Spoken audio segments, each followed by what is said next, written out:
When you start anything, when you start out on a path to anywhere, whether it be to learn something new, to create a business, to become more in shape, the first step, the first day, the first minute, you're excited. You're like, yeah, I'm going to do this. I'm going to kick ass, right? And the next day comes and you're like, man, this is a little tougher. And then you take another step and another step. And maybe you get to Thursday or Friday and you're like, this is pretty hard, man. And then what happens is the enthusiasm from the beginning of the process starts to fade out. You have a lot to offer. The fact that you're still here means that your business is not through yet. People don't do what they know in life, but what they do is they operate within the context of the vision they have of themselves. No matter how big your dream is, make small, tiny steps ahead. You must change what's possible for you. You, and only you, are the subject that impacts the burning desire in your imagination. I'm talking about concrete commitment. I'm talking about the commitment that says, I am going to stay true to what I said I would do long after the mood that I've set it in has left. Because I think we all know in this room, character is not something that we inherit. Character is something we got to wake up every single day. We got to fight and we got to build it. Never, ever, ever give up. You can't let them get you down. You can't let the critics and the naysayers get in the way of your dreams. So you got to ask yourself, what's your why? What motivates you? What pushes you? What drives you? And if that thing is eternal, if nobody has to call you, if nobody has to prize you, if nobody has to reward you, if you are self-motivated and self-regulated, you can have it, you can be it, you can do it. It's necessary you take responsibility for it, that you make it happen, that you don't give up, that you don't take any objection or disappointment or defeats personally, that you keep on keeping on, that you don't decide that I can't make it because you can't see the light at the end of the tunnel. You cannot give up because it ain't what you see. You cannot give up. When you get to the point where enough is enough, when you get to the point where it hurt real bad, when you get to the point you can't take it no more, when you get to that point, doors start opening, opportunities start happening. But what you cannot do is you cannot quit doing the process. The earlier you get in the game and get on track, the better life you're gonna have. It's you. You got to make that happen.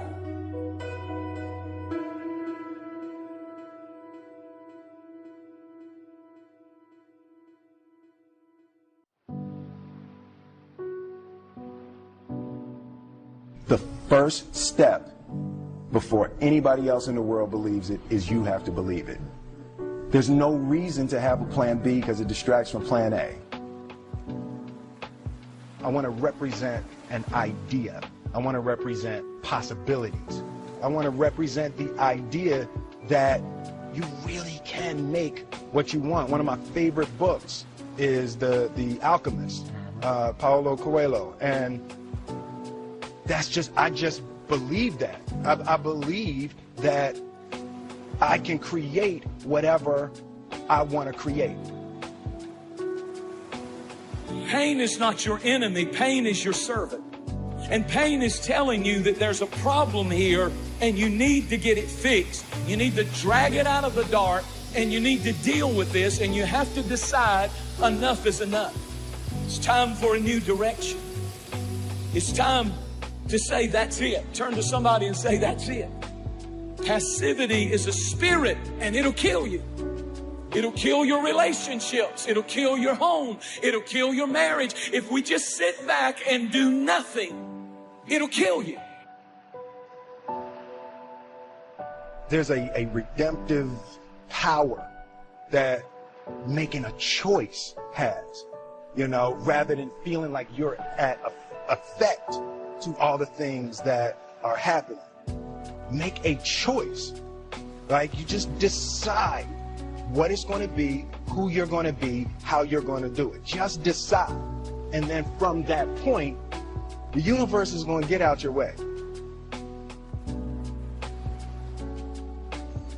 Most people dabble in a million things, they master nothing, and they wonder why they're unfulfilled. In people's lives, there's only maybe half dozen, 7, 8 categories that really matter. Most people, they major in minor things. They focus on stuff that doesn't matter. They know more about this celebrity going in and out of rehab than they do about their own personal development. So if I had no other message to offer your viewers, and you let me give it to them right now, I'll tell you what I believe. I believe our lives are controlled by one force. Your brain is divided into 2 halves. Each half of your brain has millions of factory workers on each side. At the forefront of each one of those factories is a forming positive, and you got forming negative. You're the boss of the factory. You wake up in the morning and you say, man, I don't feel myself today. Forming negative hears that. He said, hey, the boss just woke up and said he's having a bad day today. Let's get to work. And your day starts tumbling into what you ordered. You could wake up in the morning and you say, you know what? Today is going to be a great day today. Man, thank you, Lord, for waking me up this morning. Forming positive turns around and goes, Steve's having a great day today. He's expecting some wonderful things to happen. And man, let's get it going. And they start manufacturing thoughts. You have got to change the way you think. It is the whole determining factor of where you go in life. This is the truth, is that so many of us say that we want to change, but many of us are unwilling to pay the price to change. And really, all of change comes from not focusing on what you can't control. It comes from focusing on what you can control. All of change has a price tag attached to it. That today, each and every one of us, we have to count the cost. Do we actually want to change? Are we willing to pay the price for change? Winter comes after fall. Night comes after day. Difficulty follows opportunity. Recession always comes after expansion. It's been the rhythm of life for the last 6,000 years of recorded history. So the winters are going to come. The winter of sickness, the winter of disappointment, the winter of devastation, social winters, economic winters, personal winters when your heart is smashed in 1,000 pieces and the nights are unusually long. It's simply called wintertime. But the winters are inevitable. So it has been for the last 6,500 years recorded history. You say, well, Mr. Rohn, what can I do about the winters of life? The most important decision you can make above any on the face of the earth is deciding that no matter what happens in your life, no matter what happens, you're going to live in a beautiful state. Life is short. We don't know how short it's going to be. But if you only had a week to live, I bet you wouldn't allow yourself to suffer over a little crap that makes you crazy normally. I think you would probably spend time with those you love. You would do what you love. You'd take awe in a sunset. You'd smell the air. You would take in everything in those final moments that you possibly do. So my thing is, why wait? Right? Why wait? Why not just decide that if I start to suffer, I know the solution, because suffering is me obsessing about me. You might say, it's not me, I'm worried about my kids because they're not doing well. No, you're worried that you haven't done enough for your kids. It's about you still, right? Yes. You know, you're worried about what was done or what you should have done or what shouldn't have done. And you can end that in an instant by becoming aware of it and saying, I have made the most important decision of all. Right. I'm going to live in a beautiful state. You know, there are many influences on us. One is the influence of the past. Some people are always pulled back by the past. Some people are always pulled aside by the distractions. But here's what's powerful. If you have a list of high purpose in your life, it pulls you toward the future. And the more powerful the purpose is, the stronger it pulls. And here's the other great advantage if you have purpose for the future. It pulls you through all kinds of challenges and all kinds of difficulties. If you don't have these strong purposes for the future, it's easy to get swallowed by a bad day. It's easy to be almost annihilated by a poor month. And it's easy sometimes to almost disappear beneath the waves of a year that goes backwards if you don't have something to pull you beyond that year.